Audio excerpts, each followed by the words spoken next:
Muito boa tarde a todos. Muito bom estar aqui. Muito bom estar com vocês.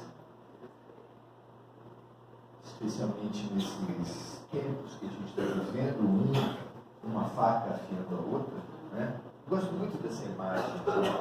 Quando você precisa afiar uma faca, você afia duas, não é? Quando você precisa lavar uma mão, você lava duas. A vida, Deus, a gente sempre... Ele sempre usa um do outro, um para ajudar o outro. Mesmo que seja perturbação. Você fala, nossa Senhora, pelo amor de Deus, fulano só me atrapalha. Até a atrapalhação do outro é ajuda. Eu não me esqueço, teve um momento muito marcante da minha vida profissional. A gente trabalhava com meninos de rua na Prefeitura de Santos. E não tinha, naquele momento, um local adequado para a gente trabalhar, e a gente foi para uma das alas do Hospital Anchieta, que era um manicômio da cidade, a ala dos crônicos. Com os crônicos. E os meninos estavam ali ouvindo a história dos pacientes, era para falar disso, mas não umas dúvidas. Eles ouviam a história dos pacientes que já estavam há 30 anos no hospital, e eles, de rua, têm um bom conhecimento do Código Penal. Ele sabe nomes, sabe siglas, né? E ele perguntava assim, por que ele está preso e torturado, porque para ele choque elétrico era tortura? Por que ele está preso e torturado há 30 anos? O que ele fez para estar tanto tempo assim? E a gente tinha que falar para ele, nada. Ele não fez nada. Ele está preso, mas por outra situação. Ali o menino de rua via que o que ele achava que ele era o mais prejudicado, mais utilizado na Terra, ele via que havia uma outra categoria social muito complicada também. E ele começava a ajudar, e pacientes que estavam há 10 anos batendo uma tampinha na outra, começavam a mexer com a vida daqueles pacientes psiquiátricos. E às vezes mexiam irritando. Que é um menino de rua muito ativo, e o paciente às vezes muito passivo, ele levava para cortar o cabelo, ele dava comida na boca, mas ele também irritava. Roubava o chinelo, ficava enchendo o saco. Encher o saco mexe com a gente. Encher o saco é pedagógico. Encher o saco é terapêutico. É muito interessante isso. E Deus sabe disso mais do que a gente. Porque nos faz encher o saco uns dos outros. A caminho de amarmos-nos uns aos outros. Muito interessante isso. O que eu vim fazer aqui mesmo? Bom.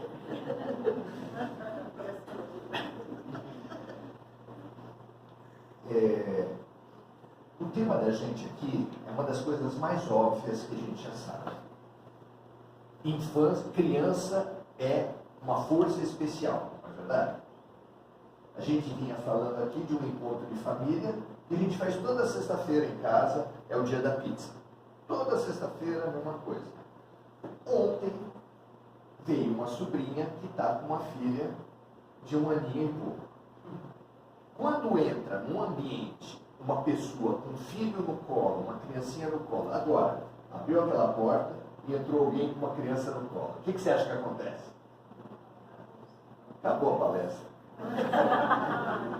Tem que entregar lá, porque todo mundo vai olhar, e se ela falar qualquer coisinha, aí ela estava com aqueles sonzinhos de criança, né? Nossa Senhora, não tem mais nada, muda o ambiente. A gente vinha falando isso, muda o ambiente para melhor. O que a criança faz na vida da gente? Qual é o papel da criança no projeto pedagógico de Deus? Vocês já pensaram a respeito disso? Isso é coisa de um seminário, é muito maior do que a minha competência. Mas vamos lá, vamos encarar de alguma forma isso. A psicologia, nas suas diferentes correntes, já sabe que a infância é um período importante, delicado, onde a gente absorve muita coisa da vida e as vivências são matriciais, são definidoras. O que você vive com seu pai vai compor, de alguma forma, toda a tua relação vertical, toda a tua relação de autoridade na vida. De alguma forma. Tudo que você vive com a sua mãe vai também lhe dar essa mesma questão mais fortemente no campo afetivo. Tudo que você vive com seus irmãos vai ser base para suas relações horizontais. Isso você vai levar para tudo, para a escola, para o trabalho, para todas as coisas. Particularmente, Jung fala da criança ferida. Porque a infância não é um período só de alegrias, de felicidades.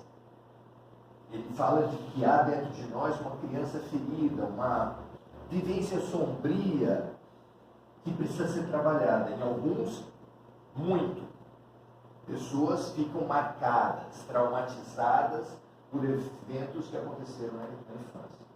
Mas, de qualquer forma, todos ficamos marcados pela nossa infância.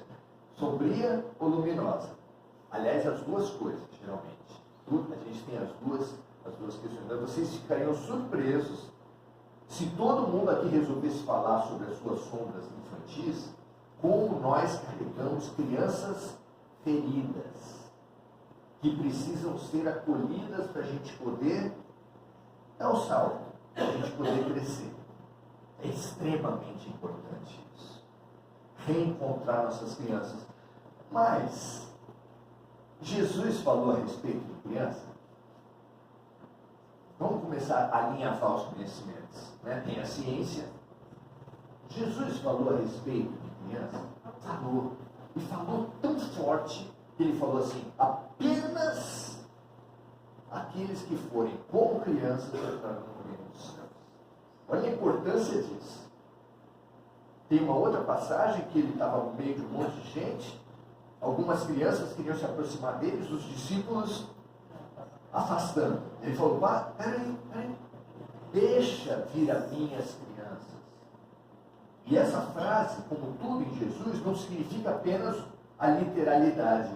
Aquilo, crianças querendo vir a Jesus, e ele queria que deixasse vir. Não é só isso.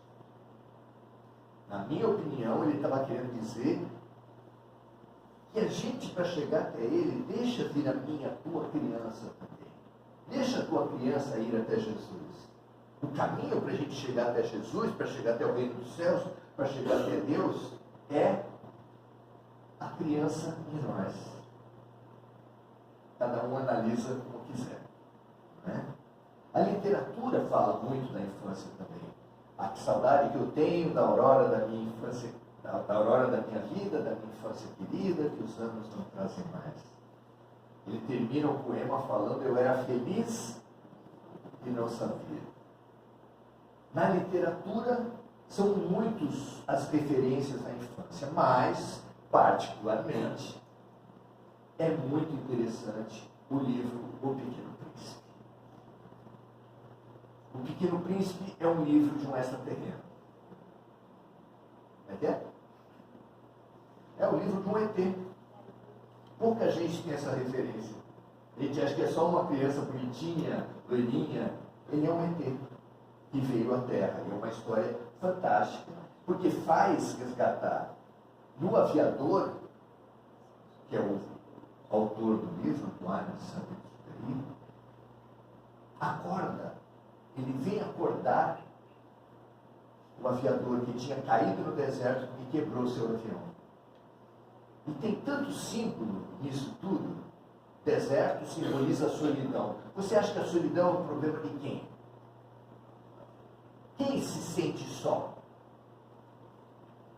Quem é solteiro, acha que quem é casado não sente solidão. Não é? Quem tem família pequena, acha que tem família grande e não sente solidão. Na escola, aquele mais tímido acha que o popular não sente solidão. É verdade isso? O que vocês acham? Solidão é uma coisa inerente ao ser humano.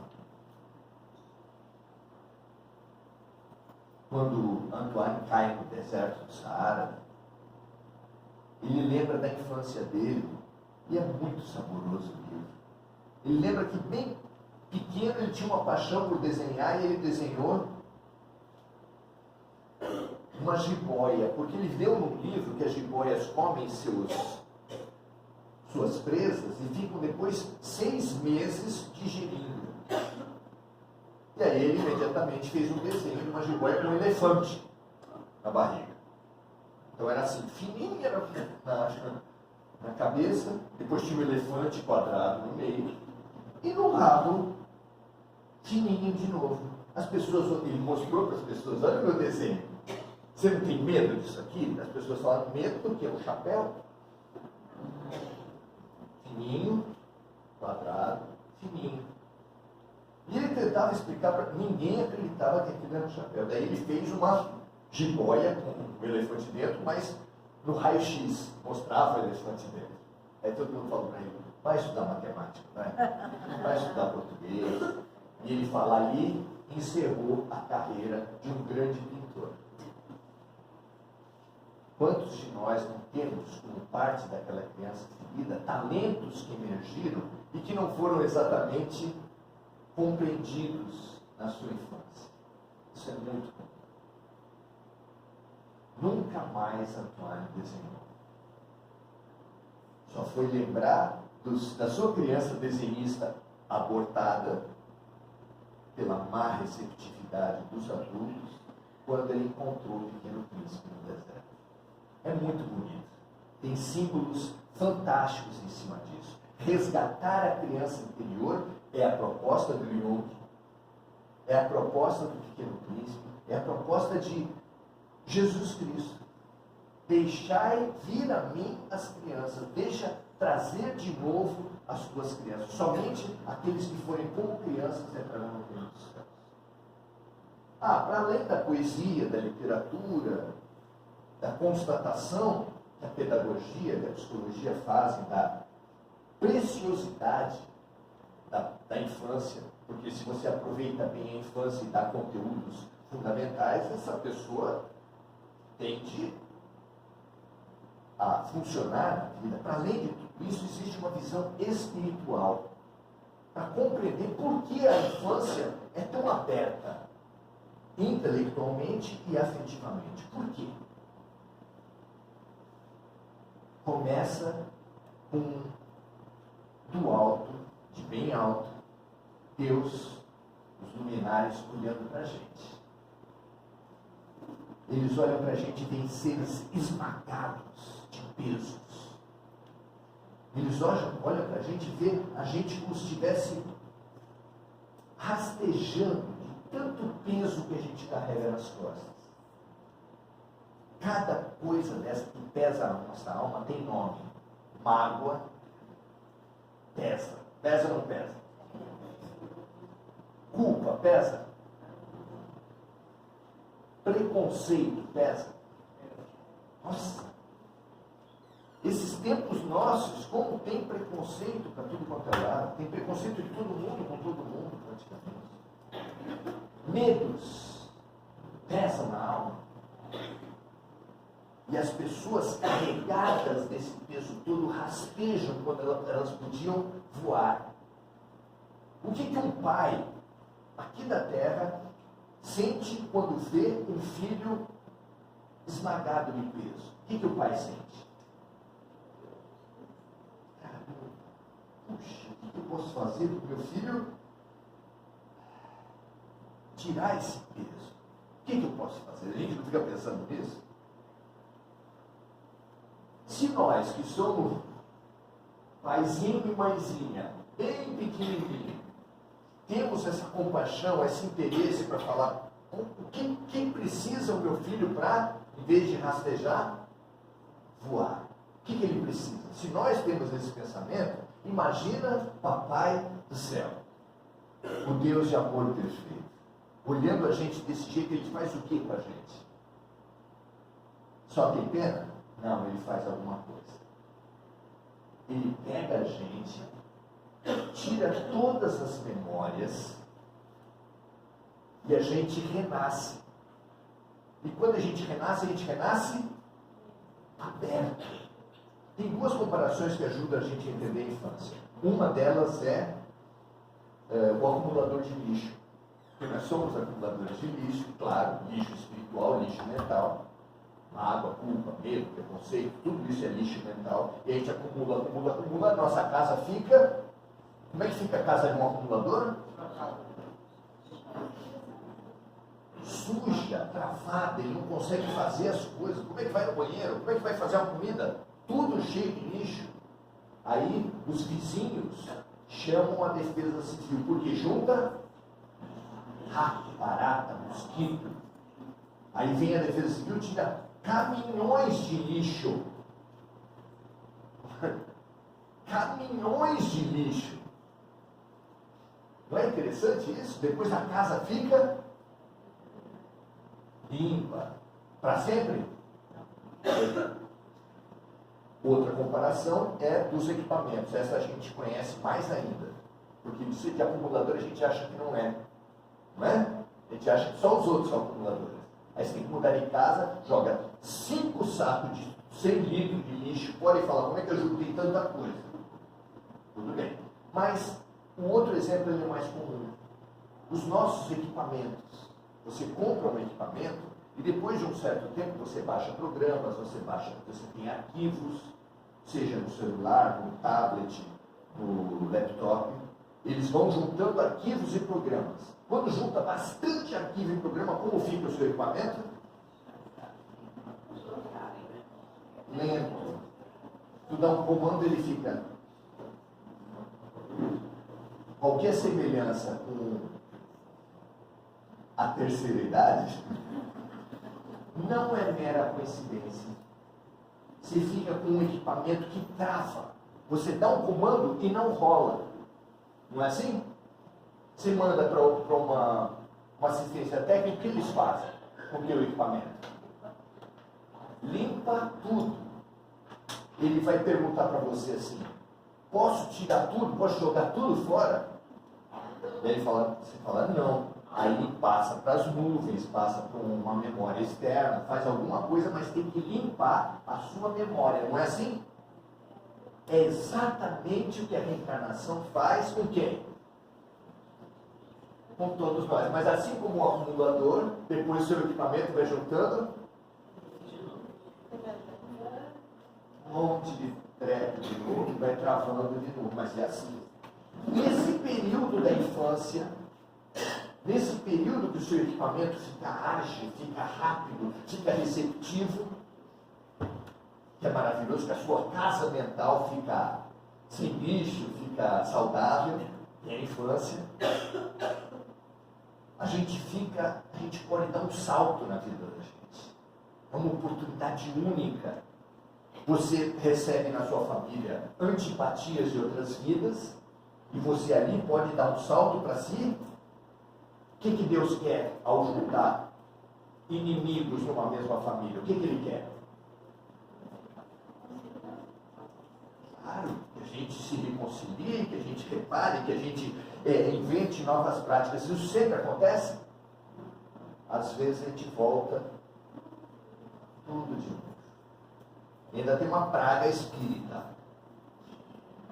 Que você não resolve nessa vida, se não resolver na próxima. Eu voltei para ficar. Então nós precisamos, por quê? É praga? É Deus punindo? Não, porque a lição, o aluno que não aprende, repete. É simples. Não é punição, não é inferno. Ai, mas você não sabe da minha sorte. Bom, então, a gente tem a infância como um período para aprender coisas, para desenvolver novas habilidades. Existem espíritos que tiveram uma vivência muito marcante na música, mas ele se deixou embriagar pela idolatria e aquilo atrasou a vida dele. Eles veem um jeito de bloquear a habilidade musical para ele desenvolver outras coisas, porque se deixar ele vai vir também como um gênio da música e vai voltar à idolatria e ele vai continuar errando do mesmo jeito. Ele precisa aprender outras coisas. Então, a infância é sempre oportunidade, mas grande parte das vezes a gente se trava. A A gente vive situações difíceis, se vitimiza. Ai, aconteceu tal coisa. Minha mãe e meu pai, eles deviam ter feito. Quem nunca pensou isso? Meu pai e minha mãe deviam. Eles tinham que. A gente não gosta de falar isso? O problema é que a gente tem filho depois. E eles acham a mesma coisa? Ou alguém acha aqui que é mãe e pai perfeito? Quem achar, levanta a mão que a gente já chama o plantão psiquiátrico do creio. E não tem mais, mas não tinha. Entendo, a gente precisa perceber a janela de oportunidades que é a infância. Você tem uma janela de oportunidades. Se você não aproveita, e não aproveitar não quer dizer apenas não se reconciliar, não quer dizer apenas aumentar a mágoa que era para ser trabalhada. Quer dizer também viver as infelicidades das sombras e não ressignificar, e não reciclar o lixo, e não chamar a defesa civil, e não chamar assistência técnica para ficar travado. As pessoas que não chamam ficam. Imagina você ficar com o celular travado na mão. O que você acha disso? Não, eu tenho um celular. Ah, então usa, não posso. Por quê? Porque está travado. Multidões de gente com o celular travado existem aí. Às vezes com aparências boas. Todo mundo acha que está tudo legal, mas o celular está travado. Quando o computador surgiu, era chamado de cérebro eletrônico. Tão grande era a similaridade do computador com o cérebro humano. O que a gente faz quando tem essas situações? O que a gente faz quando tem travas? Quando você percebe que em muitos setores a tua vida flui, mas num certo setor está amarrado, porque cachorro amarrado em árvore não é livre. Ele é livre só até o tamanho da corda. Chegou no tamanho da corda, meu amigo, e tem gente que tem até uma corda longa que ele fala, não, eu sou livre. Mas não. Quando chega no limite, ele percebe que ele é travado. O que fazer? O que fazer? Eu digo assim, a boa religião jamais dispensa a boa ciência. Então, se você ouvir em alguma casa espírita, não vá para psicólogo, não vá para psiquiatra, não busque médico, sai da casa. Sai da casa. E isso eu acho que, particularmente, a gente fala da casa espírita porque é onde a gente milita. Mas sai de qualquer lugar que negue a ciência. A ciência é um campo fundamental da vida. Não que eles tenham conhecimento total, mas tem um conhecimento tão importante que a gente não pode desprezar. Busque ciência. Busque. Vá. Eu quero me livrar do remédio psiquiátrico, porque remédio tarja preta é coisa do demônio. Filho, depressão, quando está no ponto mais baixo, leva as pessoas ao suicídio. O remédio tarja preta, ele consegue não permitir que a pessoa afunde na depressão. E não afundar na depressão salva vidas. É a pessoa que fala, não use remédio porque é coisa do demônio, com todo respeito, está exercendo ela mesma uma ação demoníaca. Eu já vi adoções não dar certo lá no judiciário, porque a criança, as pessoas recebem uma criança que está tomando remédio, e eles falam, já conseguimos tirar o remédio. O médico falou para tirar? Não, nós conseguimos. Graças a Deus. Ainda coloca Deus no meio. Então nós precisamos entender e saber fazer o que com a criança ferida. O que vocês acham? Na psicologia, você busca os fatos significativos da tua infância, revisita, ressignifica, entende sobre um novo olhar, e aí sim consegue fazer o que o cachorro não faz, que é tirar o nó. O cachorro não consegue com a patinha tirar o nó e conseguir andar. Mas nós conseguimos. Você consegue. A psicologia ajuda demais isso. A obsessão também. Por quê? Obsessão ajuda? Como assim? O obsessor, o que é, senão o passado que está voltando? O obsessor é o passado que está voltando. Esse que vocês estão vendo fazer a palestra era um padre da Inquisição que torturava as pessoas. Não estou falando que é o meu, porque eu ainda não sei da minha história passada, mas certo? É bem possível, porque nós progredimos sempre, isso quer dizer que nas outras vidas você era bem pior do que hoje. Mas será que é possível? Sim. Então nós estamos sempre revisitando e resgatando o nosso passado, nem sempre conscientemente, porque a gente não suportaria, se for essa meu passado, me ver torturando as pessoas em nome de Deus, eu capotaria. Então a gente não suportaria isso, mas a gente revisita através do sentimento. Você olha para uma pessoa que você nunca viu e sente culpa, sente travada aquela relação, percebe que precisa reciclar aquele lixo, percebe que precisa acolher a tua ferida e a tua dor. E isso é libertador na psicoterapia, no tratamento do corpo, das doenças. A doença também faz isso. A doença também é um retorno do passado. Tem histórias lindíssimas da doença sendo trazida para a pessoa como um sinal. Limpa, acorda. O câncer, o que é? Senão a limpeza do nosso corpo físico, que foi sujo a partir do corpo espiritual, que foi sujo pela mente, pelo lixo que ficou da nossa mente, das bobagens que nos fizeram ou que nós fizemos no passado. O passado volta, o passado não resolvido volta, a criança ferida volta. E você precisa fazer o que com ela? Acolher a tua criança. Precisa ser acordado pela tua criança. Antoine se dispôs a desenhar de novo, por causa do Pequeno Príncipe.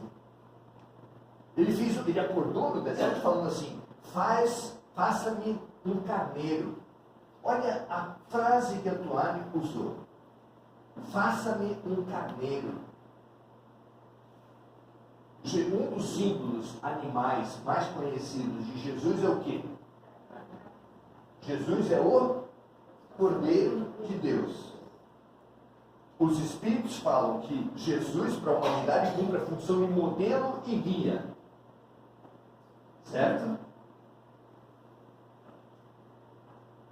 Qual é o pedido mais íntimo nosso, espiritual? Faça de mim um cordeiro.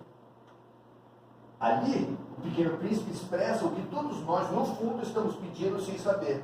Mas queremos que sejamos redesenhados como um cordeiro.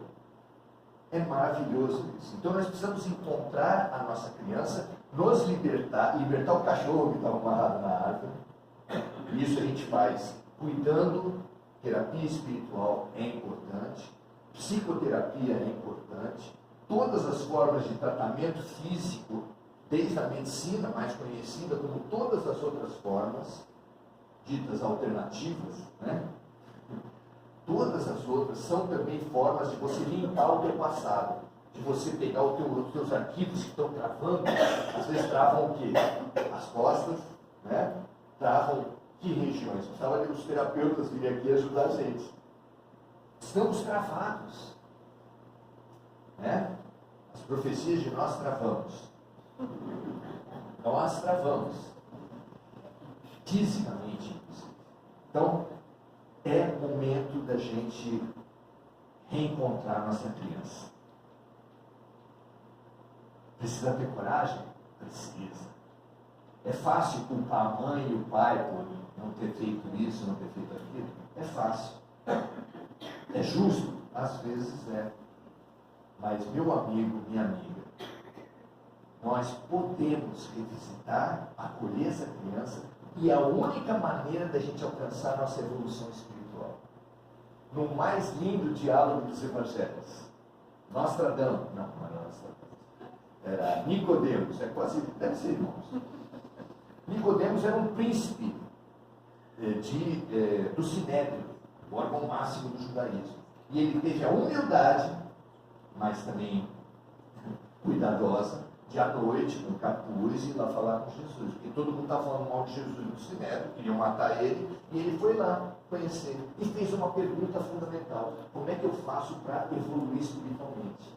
Sabe qual foi a resposta?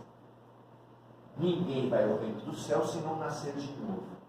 É preciso nascer de novo na matéria e no espírito. Nascer de novo na matéria é reencarnação, é a infância. Nascer de novo na matéria é a infância, mas não se iludam. Você pode renascer na matéria, reencarnar centenas de vezes e não evoluir. E ele falou assim: é preciso renascer na matéria e no espírito. Os espíritos falam de pessoas que reencarnam, que já se suicidaram por mais de 20 vidas sucessivas. Vocês entendem? Não adianta renascer só, precisa aproveitar a oportunidade que a vida está te dando. Então, renascer na matéria é revisitar a tua criança, mas revisitar a tua criança aberto à transformação. Se você revisitar a tua criança não aberto à transformação, acontece que os psicólogos chamam de síndrome de Gabriela. A pessoa revisita suas dores para justificar que ela está paralisada. Eu nasci assim, eu cresci assim, eu sou mesmo assim, vou ser sempre assim. É para isso que a gente deve visitar a criança? Visitar o passado? Não, visitar para transformar, para evoluir, para se libertar. Foi isso que Antoine fez de uma maneira linda no livro. As comparações são maravilhosas. E ali a gente tenta tirar essas duas tarefas fundamentais: encontrar a nossa criança e encontrar o Cristo em nós. São as